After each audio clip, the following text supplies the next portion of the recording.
Isa sa pinakapopular na paraan ngayon ng pagtatayo ng negosyo ay ang pag-franchise na makilang brands na na-establish na sa mga Pilipino.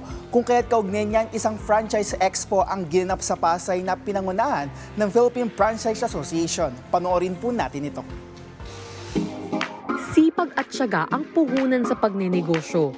At para makilala at maging established sa pagnenegosyo ay kailangan ng matinding estratehiya. Kaya ilan sa mga nais magnegosyo ay pinipiling mag-franchise dahil sa mga brands na kilala na sa publiko. Kaya isang franchise expo ang ginanap sa Pasay, ang Franchise Asia Philippines 2024 na pinangunahan ng Philippine Franchise Association. On our side, we want to get more Filipino brands to go international. Some priority markets are Malaysia, the Middle East. Some are looking at the US and Canada. But we want people to start really here. Sa neighborhood natin, Southeast Asia.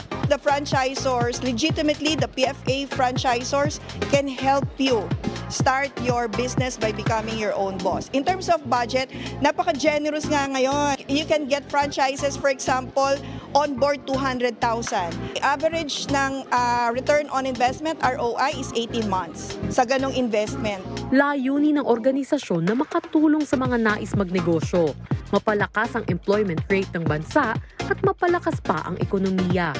Masasabing ang pag-franchise ay isang paraan ng madaling pagproseso ng business kung saan makaka-acquire ka ng strong brand name, malakas na marketing at promotion strategy at may suporta mula sa franchisors.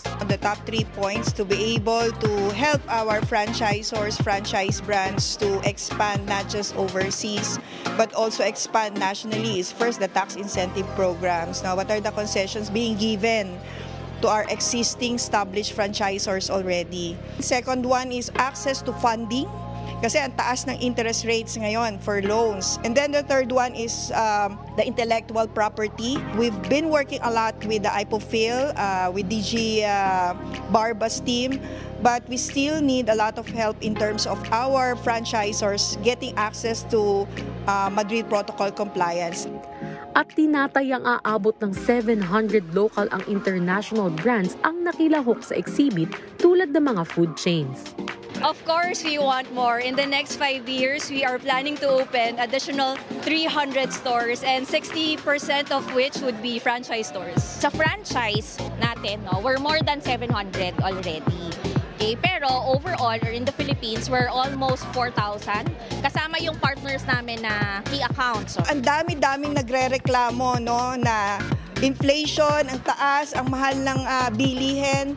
The best way to beat inflation is magnegosyo talaga tayo. Marami na ang nagsusulputang negosyo, lalo na at bumabalik na ang sigla ng ekonomiya ng bansa. Mahalaga ang taong hinihingian ng payo sa pagbuo ng negosyo. At isa ang franchising sa masasabing paraan para maka-acquire ng kaalaman kung paano patatakbuhin ang napiling brand na negosyo.